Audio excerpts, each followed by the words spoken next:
দিগন্ত ডেকা। মোৰ ঘৰ বাইহাটা চাৰিআলি কৰলা গাঁৱত। আজি মই সৰুৰ পৰাই মই গছপুলিৰ লগত মই জড়িত হৈ আছোঁ আৰু গছপুলি মই সৰুৰ পৰাই মই ভাল পাওঁ।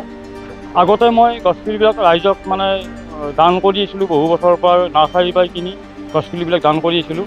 আজি প্ৰায় 10 বছৰমানৰ পৰা মই নিজেই মানে গছপুলিবিলাক তৈয়াৰ কৰোঁ, বিভিন্ন ধৰণৰ গুটি সংৰক্ষণ কৰি তৈয়াৰ কৰোঁ আৰু সেইবিলাক গছ তুলি মই নিজে মানুহক দান দি থাকোঁ বিভিন্ন অনুষ্ঠান প্ৰতিষ্ঠানত, আৰু মই নিজেও ৰোপণ কৰি থাকোঁ।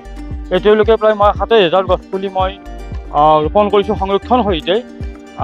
আৰু মই হ'লোঁ এজন চানা ব্যৱসায়ী। এই চানা ব্যৱসায় কৰি মই এইখিনি কাম কৰি আছোঁ।